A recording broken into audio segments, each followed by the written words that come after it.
Okay, so hello and welcome. Welcome everyone. Just like any other Thursday, as part of the academic webinars that we're running, for our International House community. So welcome.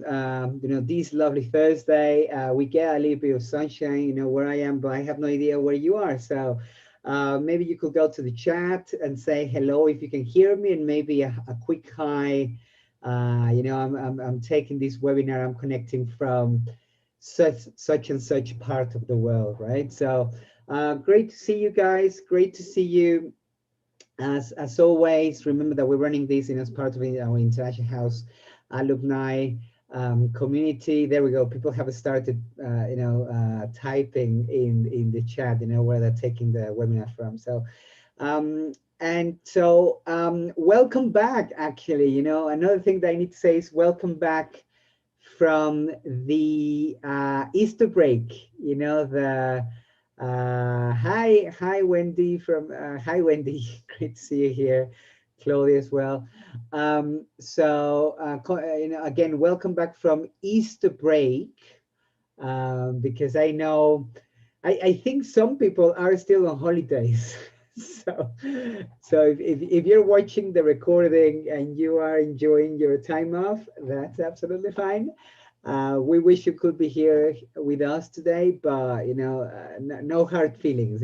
Just we're still gonna like you if you are still on holidays and watching the recording later on. At some point. But if you're here today, hi Mariana.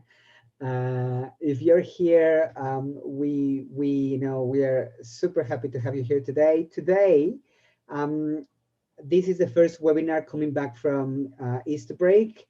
And after a well-deserved break coming from the holidays, we are resuming our series of webinars with the first one today. We have another one at the end of the month, which our speaker today is going to tell you more about at the end of the talk. But today um, we have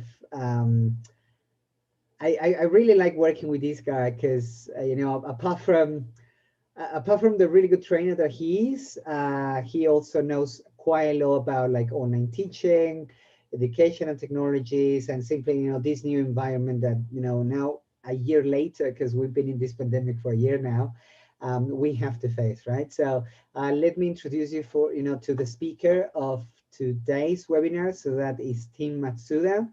And Tim, he's been with us for quite some time now. He used to be the director of studies, assistant director of studies of Cancun.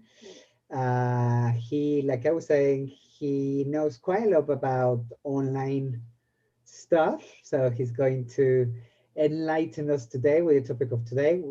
He's going to tell you more about that, but he's going to be talking about how to create rapport online, which I think is quite important, in the current circumstances.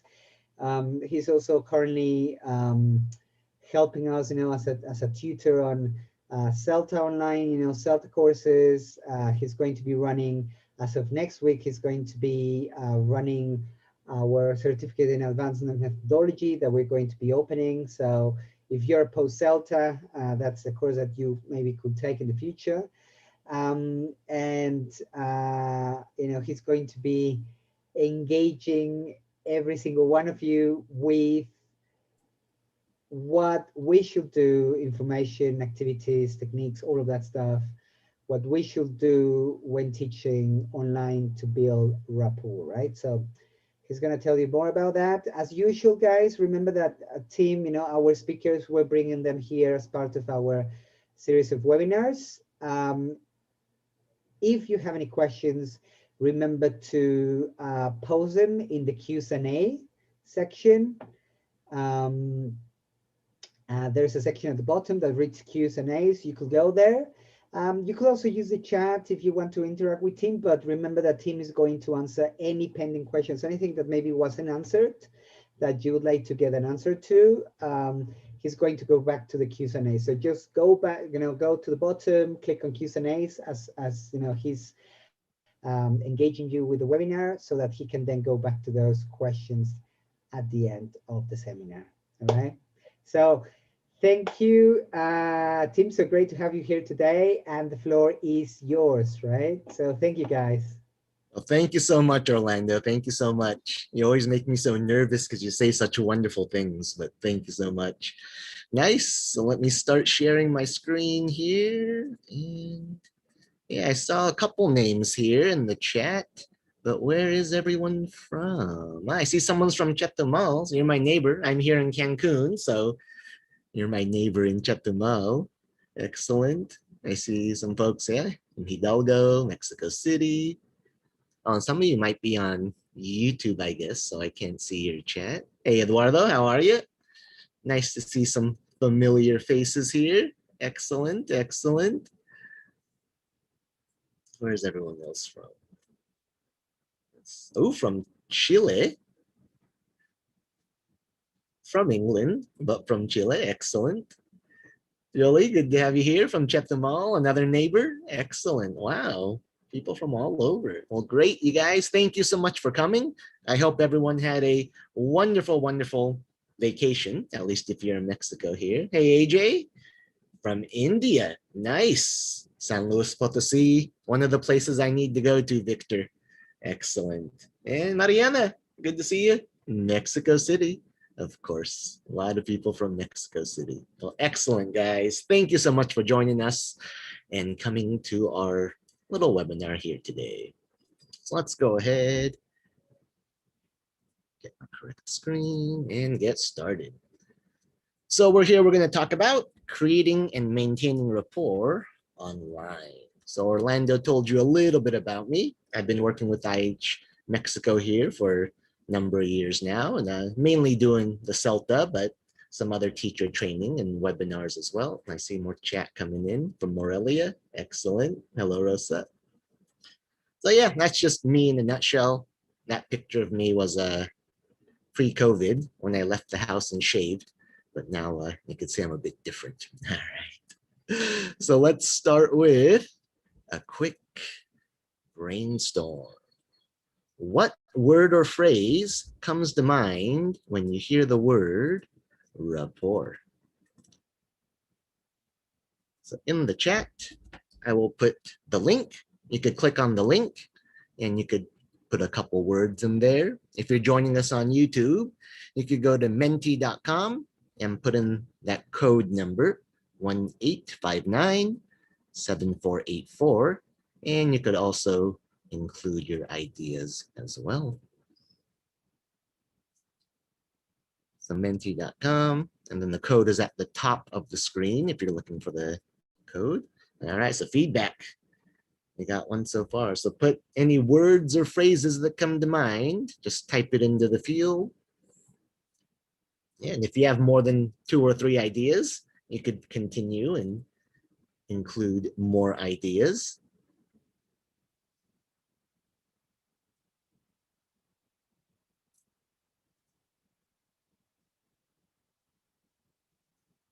Good communication.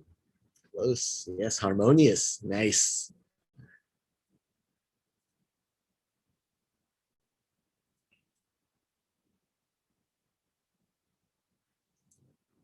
Yes, it looks like communications is a big one because got a little bit bigger.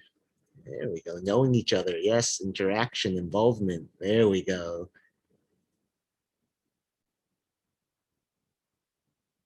We have a couple coming in the chat. Linking to other people. Yeah. Leveled interaction. Yeah, we have interaction on the board. Involvement.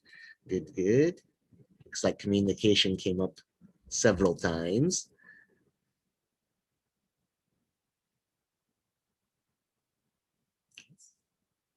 Knowing each other. Yep. Interaction seems to be another popular. Yeah, communication. Interaction seems to be a popular one. Yes, and these all certainly are related to rapport, which we'll be talking about in more detail. Maybe another minute or two just to see if we could brainstorm more ideas or what comes to mind when you hear the word rapport.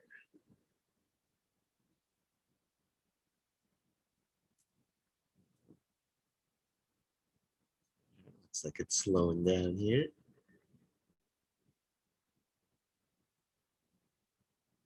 Yeah, join in, you guys. There you go, Link.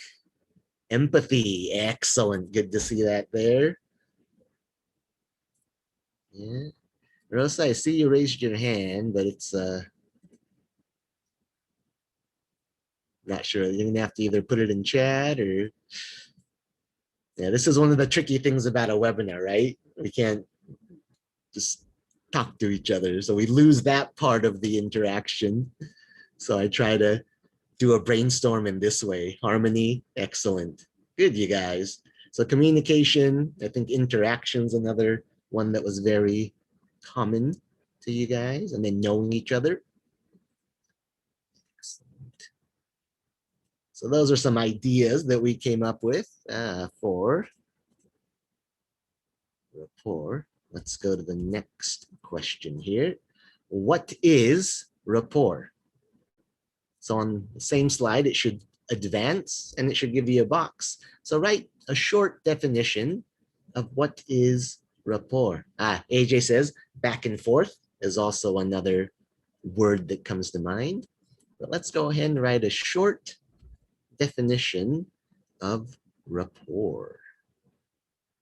So I'll give you guys a couple minutes here to, and don't look anything up, right? This is just off the top of your head. Informal conversation here, you guys. So don't go to Google, YouTube, yeah. Just type in, what is rapport?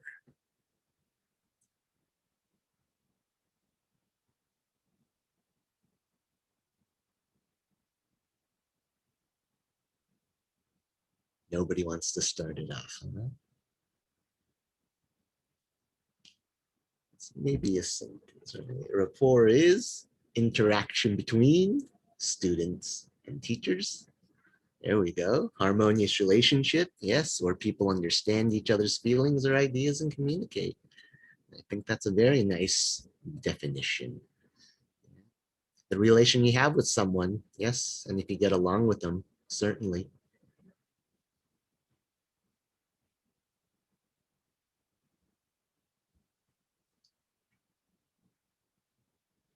The right environment in class goes a long way in creating rapport, absolutely.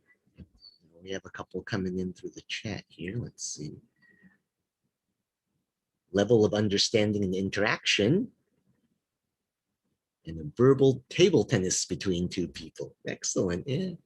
Sometimes it's non-verbal table tennis too, right? And we'll talk about that aspect of it. That communication with each other, being in sync, yes. People are able to communicate and interact with each other with respect, absolutely, in sync. Harmonious, seamless, and yes, creates beneficial interactions. Excellent, excellent definition there. Let me see if I could get the ones from chat on the screen also. Do it this way.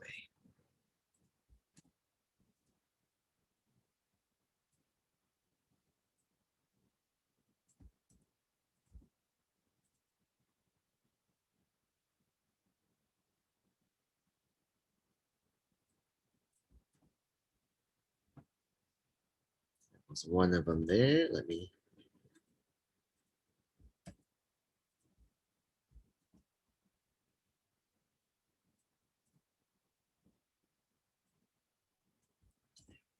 there's another one that came through in the chat.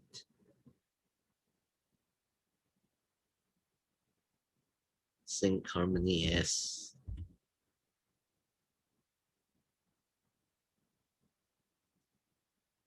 Good. Level of understanding and interaction, yes.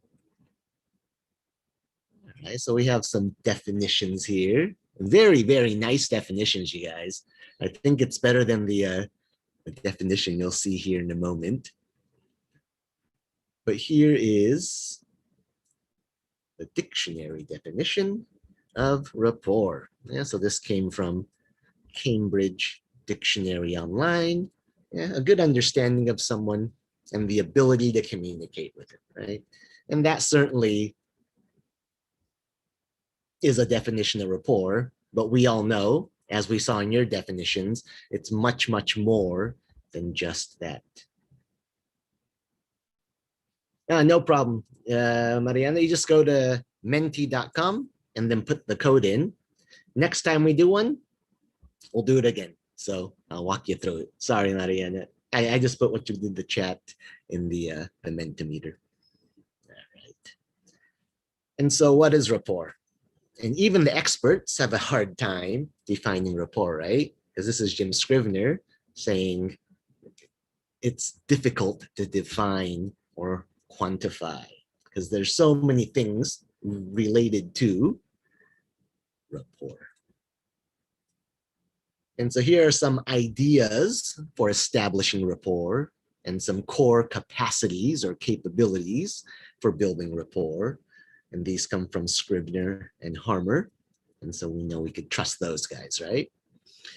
And I think these are all things that we mentioned in the brainstorm or in the definitions, right? Showing respect was brought up. Yeah. Being fair, that wasn't brought up specifically, but that goes hand in hand, I think, with showing respect. Right? Another thing is listening to your students, right? Really listening to your students. Right? Giving clear, positive feedback is a nice way to establish rapport, as well as being yourself, being authentic, sharing things about you with your students. Yeah. And then Harmer says some core capacities here are recognizing students, acknowledging their contributions, acknowledging their ideas, and using their names, right? Super important. Of course, listening to students, that's on both categories. Respect is on both categories. And being even-handed, right? Being fair, because we've all been in situations where if you think something's unfair, rapport won't be built. So this is, right, some ideas on how to establish and create rapport. And I'm sure they're all very familiar to you because we saw these same ideas in the brainstorm that we did. But why is rapport so important, right? Theodore Roosevelt said this, I think, yes. People don't care how much you know until they know how much you care. And so rapport is important, especially for students, right? To make them feel comfortable in class. They have a comfortable environment where they could learn, where they could make mistakes. They have, or they're more engaged, right? They're more motivated to participate when you have good rapport. Learners enjoy the time that they spend in class. They enjoy the activities they do, and they come back more than anything. They want to learn, right? So these are some important aspects of why rapport is important for the learners, but rapport is also important for the teachers, right? Because then the teacher feels more comfortable in class as well. The teacher is more relaxed in the moment with the learners, so you're able to connect with them even deeper and help them in their individual areas. And the teacher also enjoys the time and hopefully looks forward to the next class, right? And so rapport is good for not only the students, but the teachers. And to a certain extent, the parents as well, if you're teaching at that level. And so I know what you're thinking, you guys. Yeah, I already know all this stuff, right? But all the same theories, all the same techniques we used in the face-to-face classroom still apply here, right? We might have to make some minor adjustments, but this foundational stuff works in class and online. And so let's think of some ideas here on how we build rapport online. So again, in the chat, I will put the link. If you're not in the chat, then you could go to menti.com and put in that 8-digit code. Yes, so if you're in the chat, I put the link in the chat, so you could just click on that. If you're not in the chat, you could go to menti.com and put in this 5-digit, or no, 8-digit code rather. Yeah, here we go. Menti.com, go to this website here and put in this code. And then you will be able to include your ideas in this discussion as well.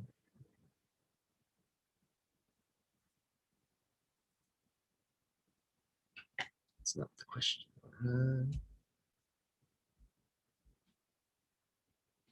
Sorry, guys, let me get on the right slide here. This is the wrong question.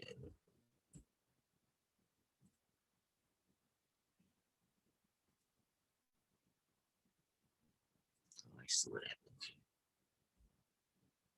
Sorry, guys. Sorry, wrong question. Let me get the correct question up here. Do that.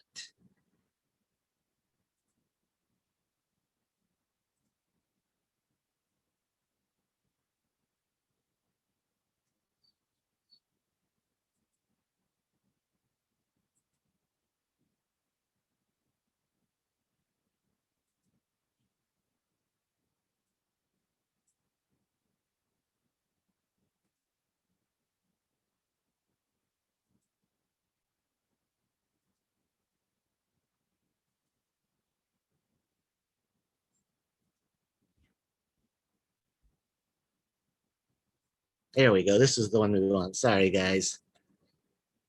Yes, the screen is black. It'll come back now. It'll come back. You might have to refresh. Sorry, my fault. I had it on the wrong slide there. But if you refresh, you should be able to put your comments here.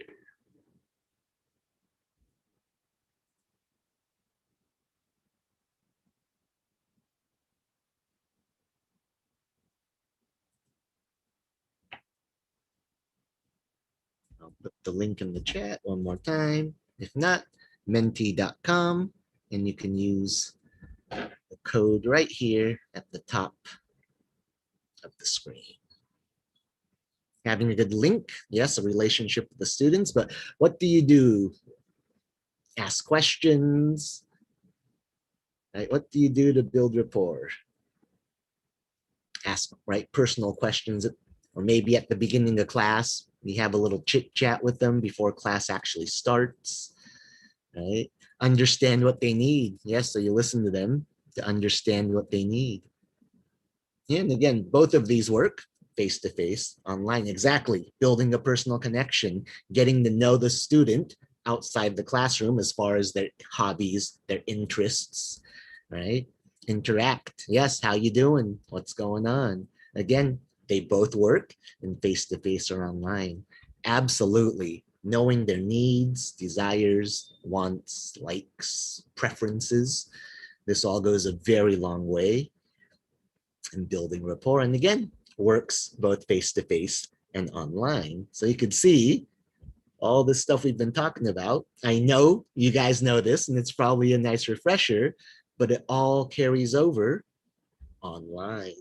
Eduardo says in the chat, asking questions about themselves, right? Asking, how are you? How are you feeling? Absolutely. What other things do we do to build rapport in the classroom? Yeah. Are there any types of activities you like to do to build rapport? Right. Yes, realizing that learning is a difficult task. It certainly is. And being respectful. And yes, of course, making them comfortable. So they're okay making mistakes in class, right? It's the place to make mistakes. Exactly. Asking every day how they, yep, that's one of the first things I do when I start class. Yes, how you're doing, or how was your vacation? Where did you go? Who did you go with? Absolutely. These are great, great ways to build rapport. And again, works both online and off. Any other ideas? Smile. That goes such a long way. Yes, laugh. Yes, and if they have fun, they're going to be much more motivated to participate. They're much more engaged, and it makes the learning less like learning, right? They're just having fun engaging with the language. Know their names. Yes, absolutely. That's everyone's favorite sound, they say, right? Is the sound of their own name. Get any other ideas come through? You know, maybe another minute or so. Yeah. You guys have any certain tasks you do to build rapport online, like maybe a scavenger hunt, right? Depending on what level you're working with, right? find something that's blue. They would have to search their environment and bring it to the camera, no? And so they get to show something personal, maybe tell something about it while you're still practicing, right? Any ideas like this? Not that the ideas that we have here aren't great, they're all great ideas. Yeah. Make sure you're approachable. Absolutely. This is why it's so important for you to be authentic, right? And share things about yourself, because that does make you much more approachable, right? You trust someone that you know. So that's certainly very, very important. All right, let's go back here. The presentation. There we go, that's better.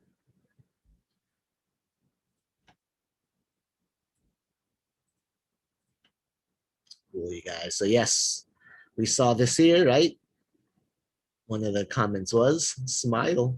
Absolutely. That is one of the most important things. And like I said, for me, face to face, as soon as they walk into the class, all right? So, hey, how are you? How you doing? Good to see you.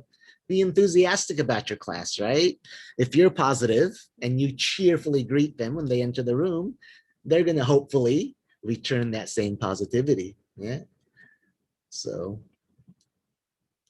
reached, yeah. Okay. So, two.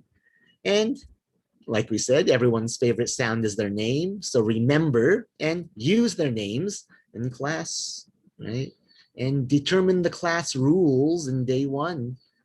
And a lot of teachers allow students to be a part of this process, right? To give them some ownership of these rules that they've created for class. And so they're more likely to follow these rules, right? But then once you determine the rules, make sure that we enforce them fairly, right?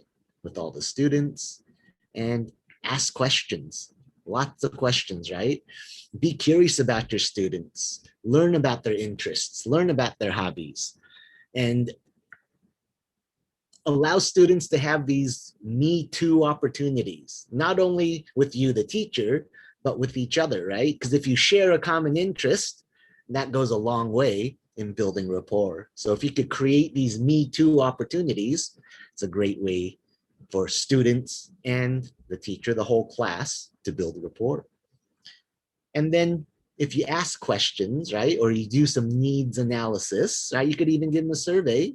This will help you know more about your students, so you could personalize their learning. Yeah, you could personalize, which also goes helping rapport. And then share personal things about yourself. Again, this makes you more approachable. Sharing personal stories helps your students understand you better. And of course, if they know you better, they're going to trust you more and be more comfortable with you. And of course, clear and positive feedback. Praise goes a long way in building rapport and motivating your students to continue, right? And being empathetic, yeah, showing your students that you're a person too, and empathizing with them, right, goes a long, long way to show that you care about them, not just as a student, but as a person, right, outside the classroom. And of course, be professional, right? Make sure every lesson has a structure, and consistency will also go a long way in building rapport, because as people, we like routine, right? We live every day through our own routines. And so it builds a comfort that they know when we get in class, this is the first thing that'll happen. And then generally we do these kinds of things. And so consistency will also help. It's part of being professional, I think. And then manage your time as well, so you can complete the lesson in a comfortable pace, right? Because if students have to rush, it puts that extra stress and pressure on them. And then, of course, dress professionally, right? Dress like a teacher. So these are all things we could do in the face-to-face classroom, but again, they transfer right over into the online setting. So smile, first thing in your profile picture. Make sure your profile picture has a nice smile, because that's probably the first thing that they're going to see. And that's going to be the introduction to you, right? Especially if you have a new class. So smile in your profile picture. And then I always like to log into the class 5 or 10 minutes early. And so when students come in, I can greet them, and I do greet each individual student, right? And so consider starting off every class with an upbeat, positive greeting or a welcoming message, right? And then maybe you could employ that same kind of language before every class, so your students are ready and they're upbeat, yes, especially if they're having a bad day. And then using names online is super, super easy. In the face-to-face classroom, I'm horrible with names. It always takes me 2 or 3 times to remember all the classes' names, but online, right with their video, there's their name. And so it's one of the things I take advantage of teaching online is I know everyone's name right away because it's right on the screen. So use their names. Yes, it's right there on the screen. So use their names. Absolutely. And then we still need to determine class rules, but the rules are a little bit different, right? So things like, should the mic be muted if you're not talking? Who should be on camera when? Right? Should we raise our hand to talk? And so rules still need to be established, but they just need to be adjusted for a online classroom environment, right? Like things like going to the bathroom in the face-to-face environment. Obviously, you have to, teacher, I have to go to the bathroom, but how do we handle that in a online environment? So again, maybe you could have the students discuss and come up with a good way to do this, or maybe you could lead them to a good way to do this. And so always establishing rules in day one. And of course, being fair, right? That works again, both face-to-face online, being curious about your learners, asking questions, learning about them. Again, nothing changes here, yeah, except you're not doing it face-to-face, you're doing it through the camera. And praise does keep your students motivated, but here it says clear and positive phrase. And so specific phrase is actually more helpful than general praise, right? Of course, we all like general praise, and it's easy to give general praise. Hey, that was a great job, class. Good job. But that doesn't really help them as far as learning goes, because what did they do well? What was great? And so, right, John, that pronunciation was excellent. Or this writing had really good ideas. So specific praise not only gives your students credit and you're acknowledging them, but it also keeps them motivated and builds that rapport, because it's not just a, oh, the teacher said that to everyone. It's, oh, the teacher took the time to give me this specific feedback on my improvements or whatnot. And of course, empathy is empathy. We always need to show empathy with our learners. And then, of course, being professional, same kind of thing with a little twist, right? Your lessons still need structure, maybe even more so because of the structured environment online. There's a lot of planning, right?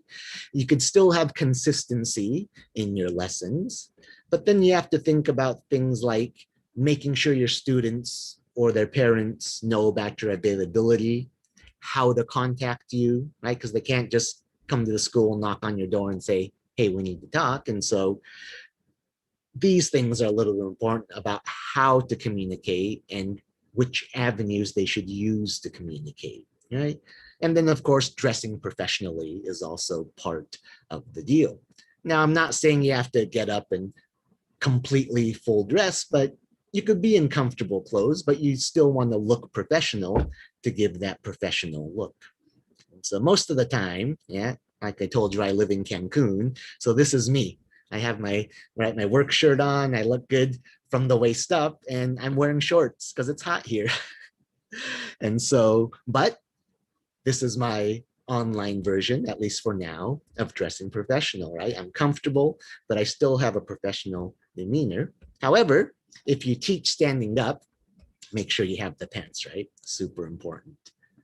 And so all these things that we did in the face-to-face classroom, again, transfer right over online, and we could use the same or very similar techniques to build and establish rapport. Another thing that we could do to help establish rapport is give your students a voice and a choice. So again, with the class rules, have them put their input, have them decide, right, within a structure, right, on how they should behave in class. And you'll be surprised because sometimes, not often, but every now and then, they might come up with a better workflow than what you thought of, right? And especially on this online environment, and especially if you're working with younger kids, they were born into this virtual internet environment. So it's much more natural for them to maybe be able to figure things out online, right? And then giving them choice in how they demonstrate their learning. So maybe providing different ways for them to react, right? Whether by writing or speaking or drawing or creating media, right? Or showing things, right? Physical things they have. And so give them an option on how they could demonstrate their learning. Right? We could also use surveys. I just ask my students, right, to find out what's working, what's not working, what students like, right, what kind of activities students don't like. And of course, if you work with the class long enough, you learn these things naturally, but doesn't hurt to ask. And then it's nice to have a regular class meeting. Yes, maybe it's once a week or once a month, but this will help improve communications among students. And if you're working with younger kids, students and parents, right? And this also allows for modeling, sharing, problem solvings, and of course, celebrating. So we could still celebrate even though we're socially distanced, right? And so you make sure we use a variety of lesson structures and types of activities to cater to all the students and their learning preferences, right? Because students should have the opportunity to learn no matter what their learning preference is. And if you cater to as many learning preferences as you can, that also helps build rapport because the student is able to learn the way they prefer. And we will do this next. Okay, I hope I have the correct screen up. Let me just double check this. Okay, let me reset this real quick. But the question will be, what is the number one tool for building rapport online? So let me open this back up.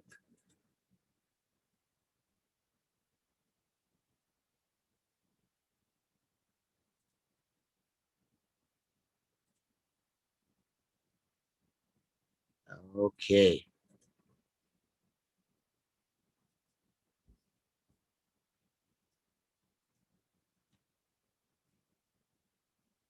So here's you could go to menti.com and use this code, or I will put the link in the chat. So here's the link in the chat, or you could go to menti.com and use that code 4311 5000.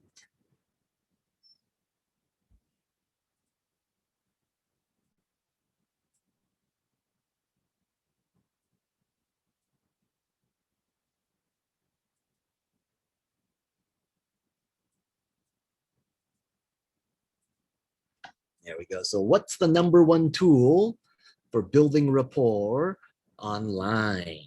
Because I know we want to focus on this online.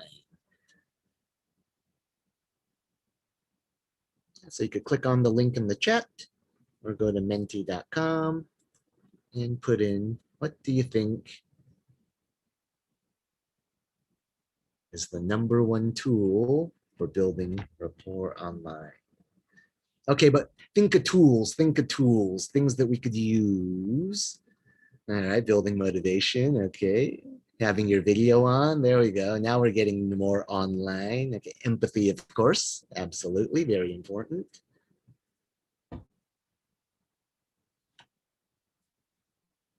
Smile, absolutely, good. Came through in the chat. Online games, yes. Songs, okay. Discussing them with students. Smile came through in the chat as well. We have motivation. If the screen is black, maybe refresh, and that should open it up for you. Interactive presentations. Yes, this is one of the things I don't like about webinars is I don't get to really interact with you. So I try to do these kinds of things to get your input. But yes, interactive presentations, finding shared interests. Good, good. Yes. What else do we see? Rosa, did the refreshing help? Group interaction, yeah. So group work, pair work. Yeah. All right. Smile. So yeah, so we touched on some of these things here. Let me see. Shall I grab my pen? I like this. Like, okay, so the smile's nice, right? Yes, motivation, conversation. These all kind of touch here, but this is the one I want to focus on actually, is having your video on. Because you could have the biggest smile in the world, but if you don't have your video on, they'll never see it, right?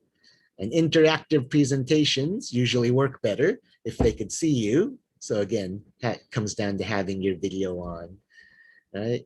Conversation, of course, we could do it just with voice, but as people, we like to see who we're talking with, right? So again, if you don't have your video on, you lose that aspect of conversation.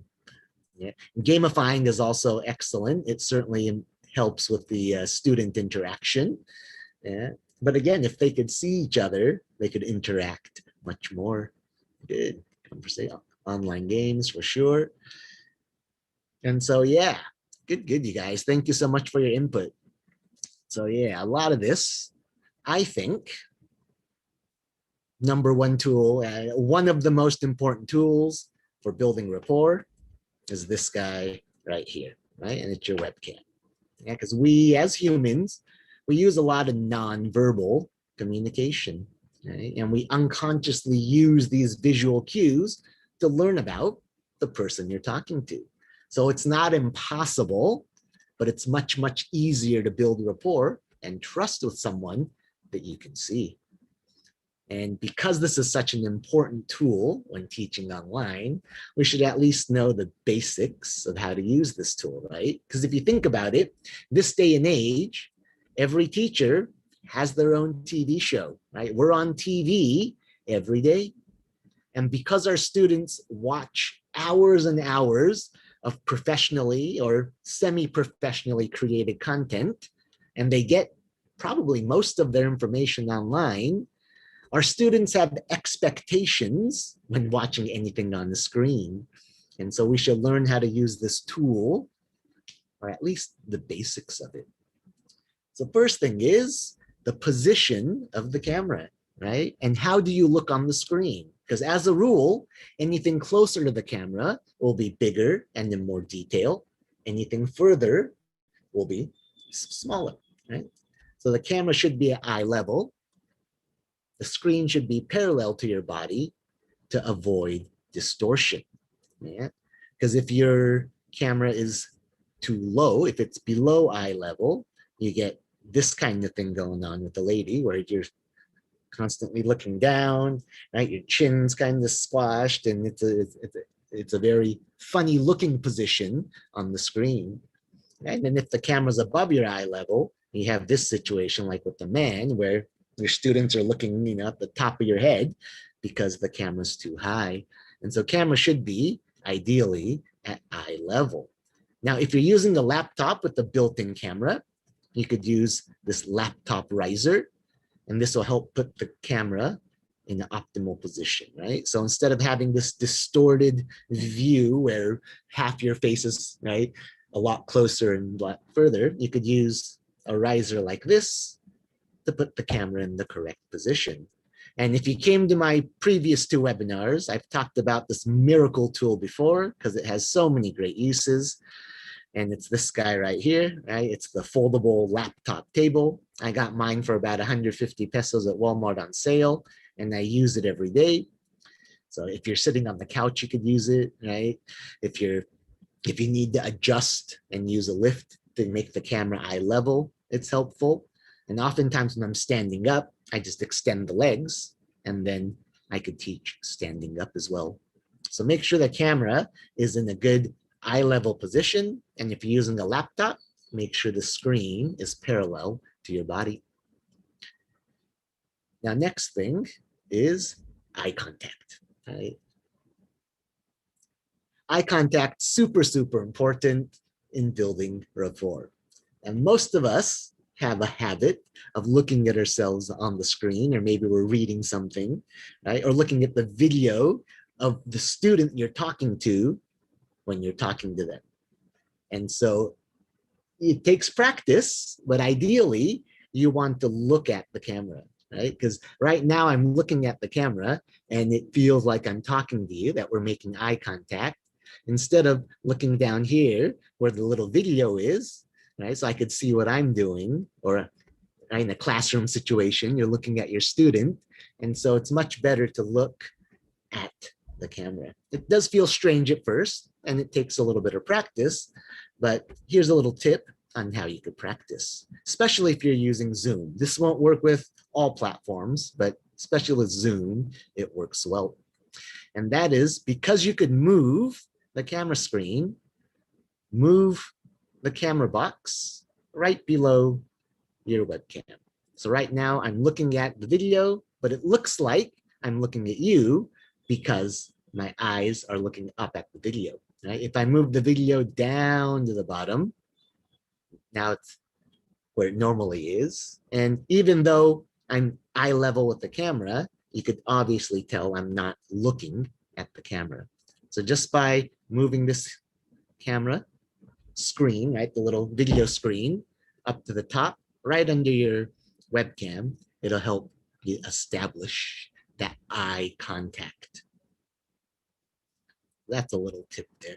And this isn't something you have to do the whole time. Right? I'd certainly do it at the beginning of class when you're greeting and saying hi, maybe at the end of class when you say goodbye.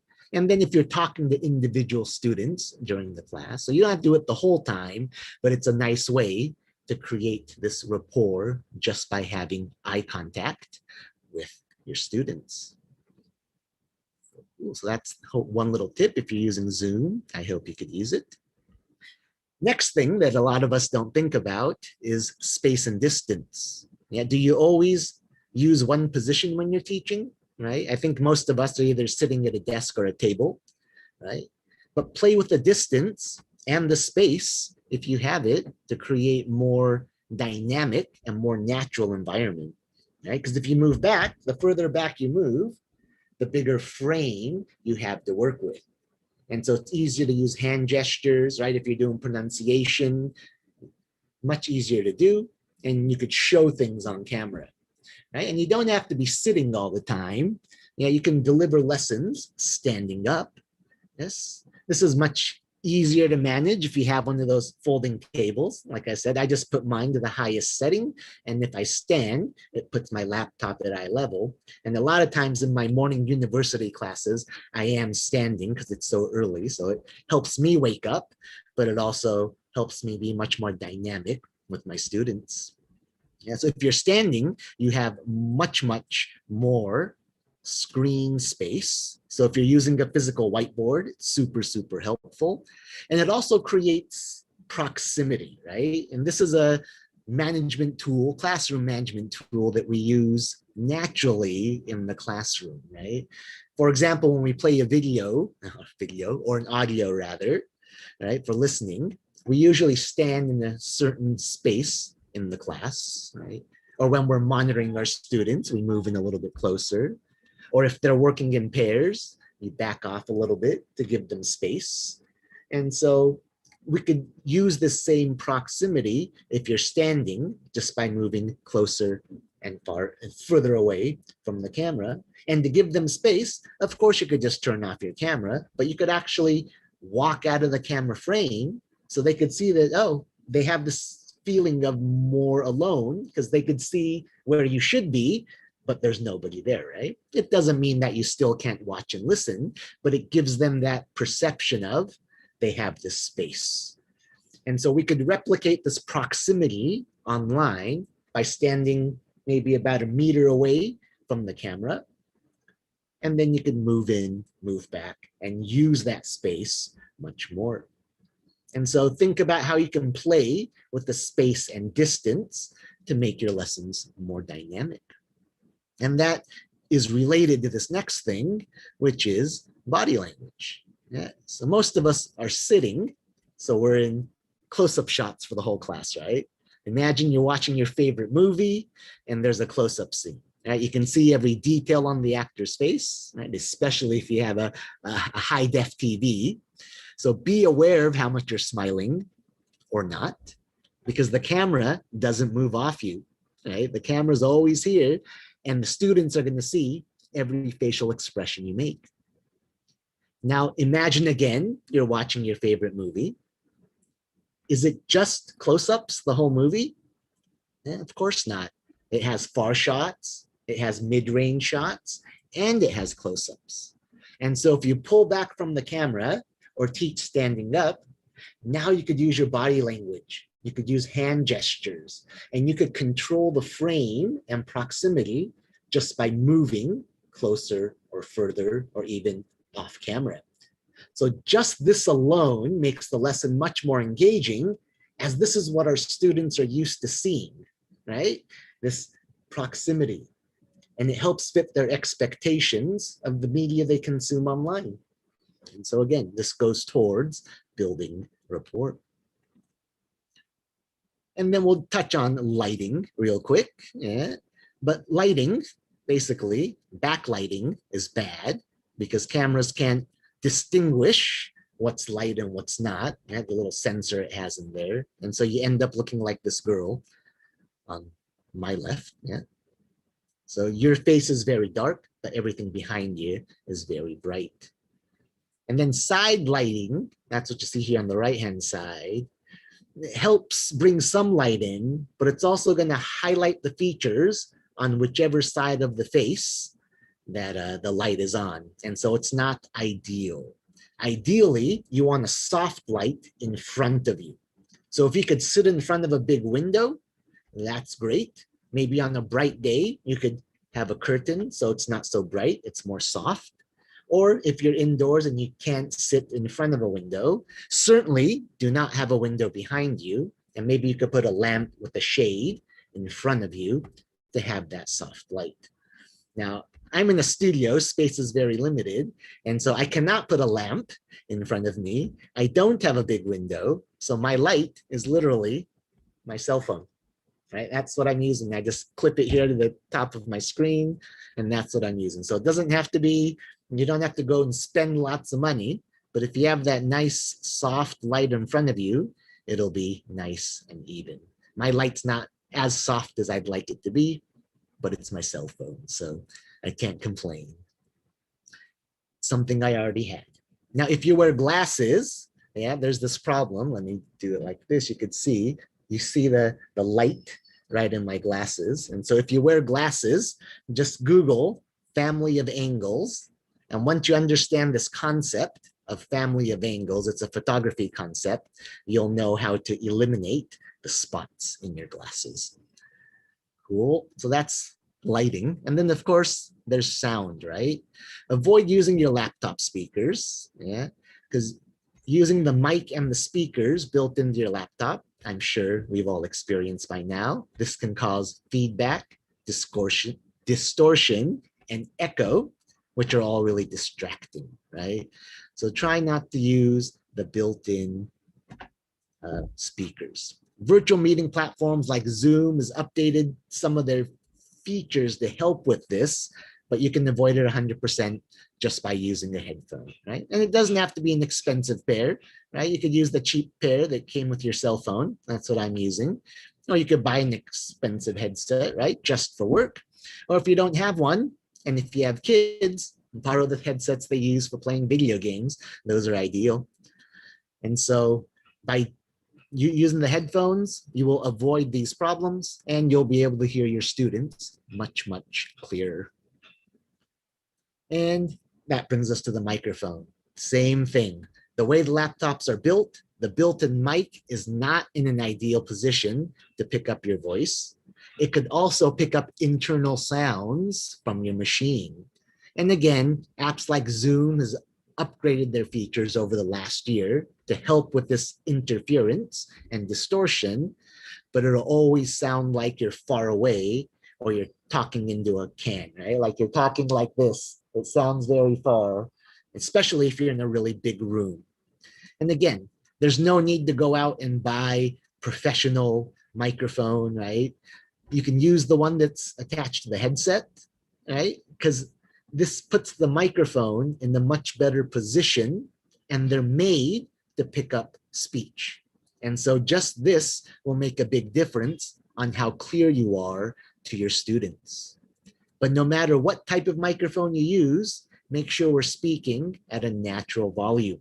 Because remember, microphones are made to pick up sound and you're not in the classroom, so there's no need to project, right? Because that could also cause distortion. So certainly use a microphone and speak naturally. And another thing that we all touched on earlier is fostering collaboration, right? Exchanging information, sharing stories, supporting each other, building trust, right? Celebrating success. And so another key tool that we lost when we went from the classroom to online is the physical classroom, right? We don't have a physical classroom when we're teaching online. And so we've lost a way to foster collaboration, right? So we want to foster collaboration in this online world because when you give our students that opportunity to solve problems, build understanding as part of the team, the classroom as a whole is going to become much more respectful, much more productive, right? It creates a more welcoming and comfortable atmosphere. And this could be especially meaningful for your shy students, right? Because for shy students, this may be intimidating, especially having a camera on their face for the whole time during the class. That doesn't help. And so when they could see that names are connected to faces, and these faces, their classmates, are real, imperfect students learning just like them, it helps to build a feeling of community. And then having them work together, right? Teamwork, collaboration. Learners also have the opportunity maybe to help teachers or help each other out. Yes. Ask and answer questions. And so where is your classroom when you teach online? I'm not talking about the Zoom session or the Meet session. That's just the lesson, right? Where's the classroom? Where's the space where your students can interact and collaborate and maybe talk about things not related to school, right? Or not related to the lesson. Where is your classroom? And so we need to build this community online.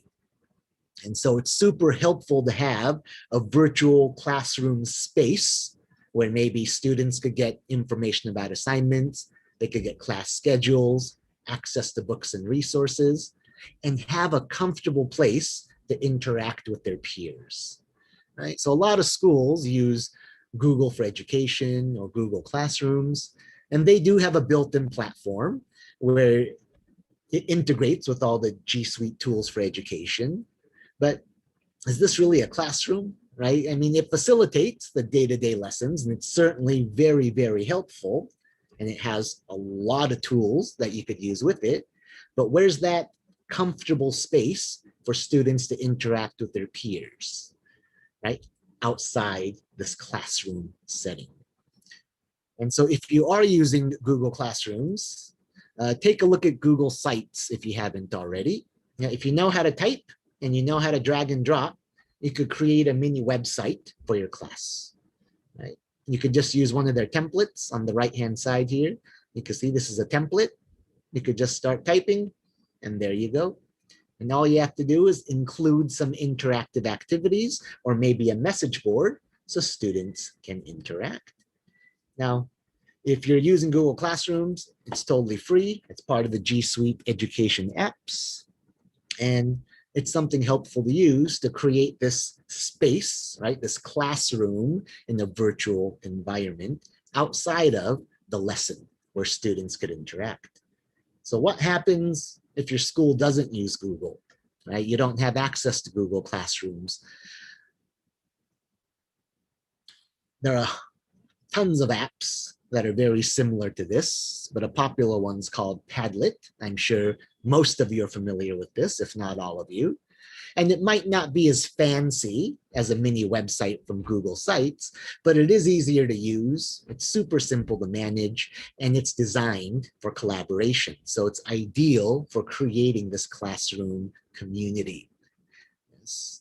There are tons of ways to use Padlet, and more are being created by the community of teachers who use it. So it's not just computer programmers who sit in the room, but teachers who use it are coming up with new ways and creative, exciting, different ways to use Padlet to do these collaborative types of tasks and activities and increase the engagement and interaction, not just between the students, but also with the teacher as well.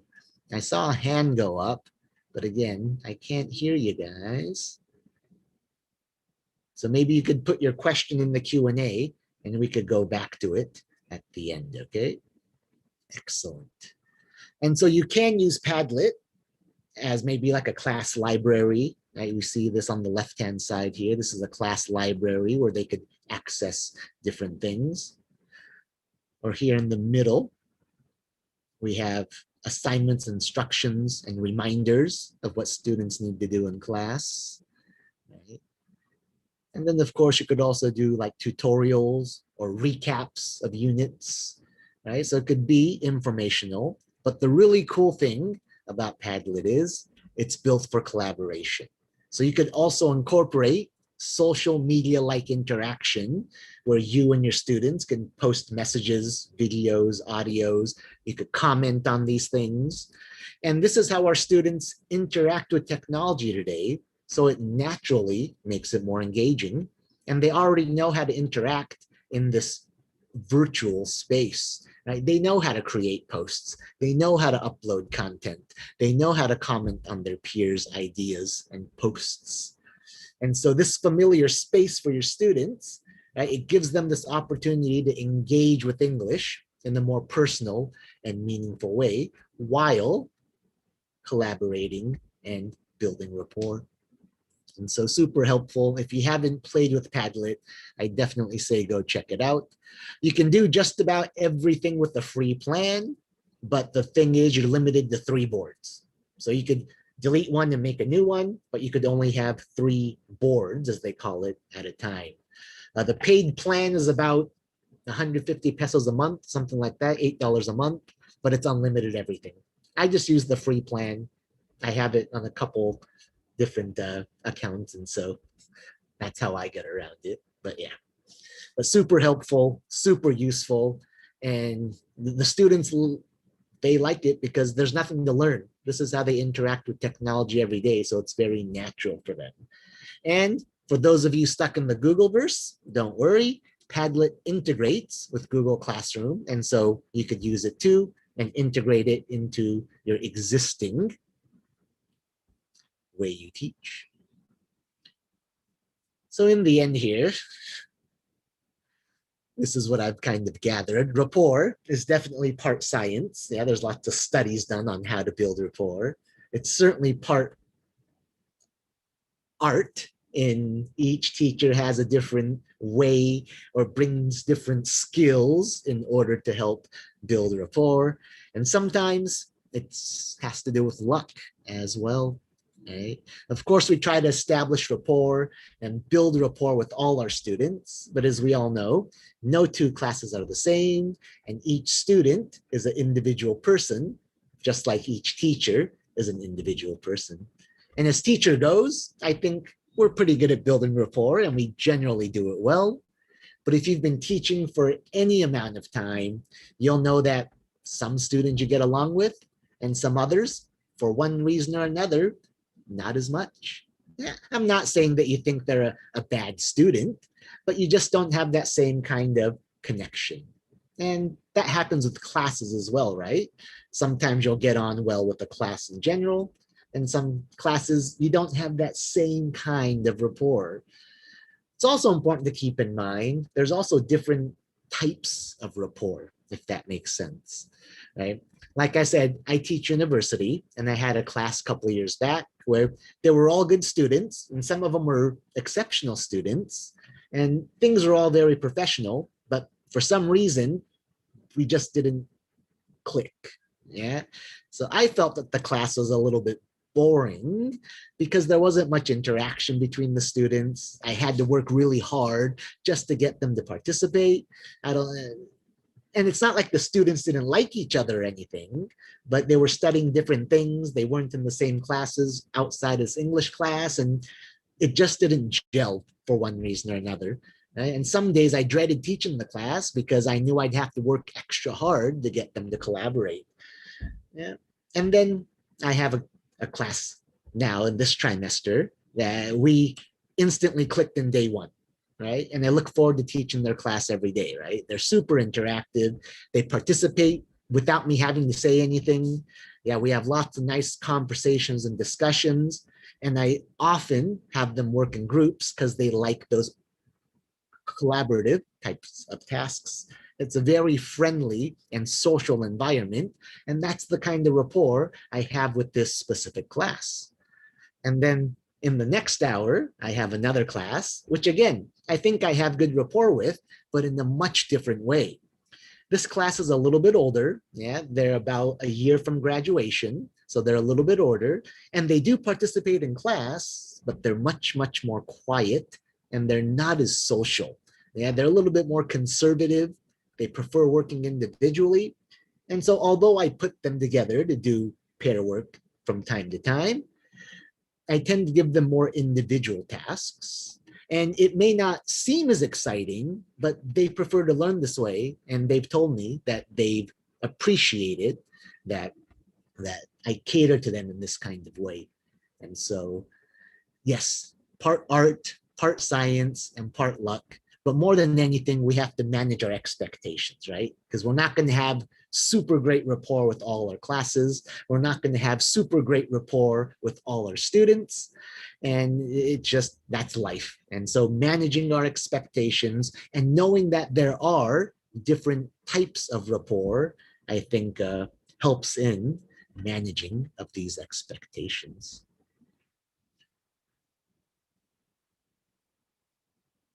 And so we saw this earlier. People don't care how much you know until they know that you care.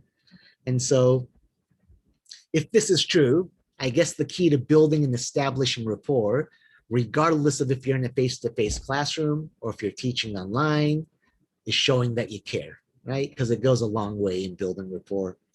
And so all the little tips and tricks that we learned are just methods or techniques to help with building rapport, but without caring, yeah, there is no rapport. And so more than anything, yeah, even more than having your camera on, show that you care, right? Show that you care. Don't just say, but show that you care, and that'll go a long way in building rapport. And so I'll take a look here at some Q&A because I know we had some questions pop up through here. Let's see if I can see this. And yes, if you have any questions or comments, ideas you'd like to discuss, go ahead and put them in the Q&A and I will take a look at those right now.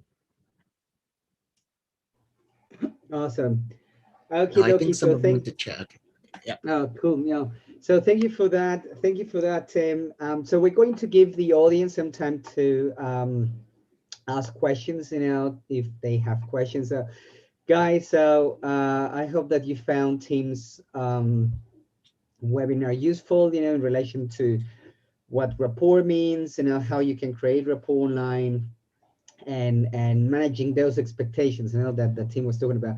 So if you have any questions, go ahead, and write them in the Q's and A's. We're going to come back to Tim in a second, but before we do that, if anybody has questions, remember that something really important to us is receiving feedback, right? And we're already thinking of like the next season of of the next season of webinars.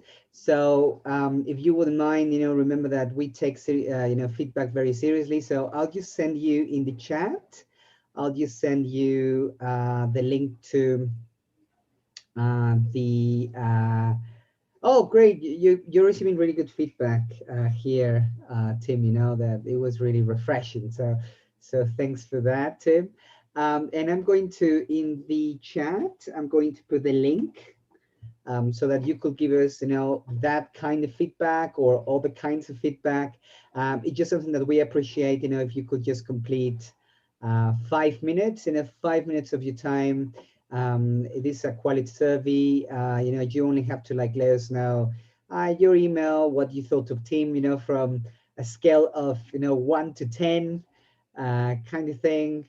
And what you think would be maybe some future topics that you would like us to talk about, because we're already thinking of the next round of webinars. Remember that these webinars, we started running them last year. We've been running them for quite some time, and this series of webinars is still going to be here with us for quite some time. Tim is going to give you a reminder of the next round of academic webinars that we have this month. However, I just want to make sure that I point in the right direction for our media room. Remember that we have our media room. Let me just point you in the right direction for that. So it's this one right here. Remember that you only have to go to our website, and then, well, let me just turn this to English because we have people from so many different places. So if you go to our website, you only have to click here, university programs, teach training, my International House University Media Room. And there you'll find our seminar programs that, we're running every single month for different like management or academic or teaching development webinars. If you're interested in the academic webinars, this is Tim right here. And we have so many other coming all the way onto July, right? So here is a link, direct link to that, to the media room. And again, if you could just spend a couple of minutes answering the survey, we would greatly appreciate that, right? So back to you, Tim. I don't know if there are any questions that maybe need to be answered, or Yeah, I haven't seen any questions. Thanks so much for your comments, you guys. I appreciate them absolutely. And like Orlando said, please complete the survey because that helps us and of course me improve in the quality of things that we do as well. And then Orlando was talking about. Oh, I saw something come up in chat. No, thank you very much. Thank you very much, you guys. And Orlando was talking about the next session. So thank you very much for joining us this week and in our session this week. Very much appreciated. I know some of you might be on vacation. Some of us just came back from vacation, so things have been busy. But thank you for taking time to come join us, you guys.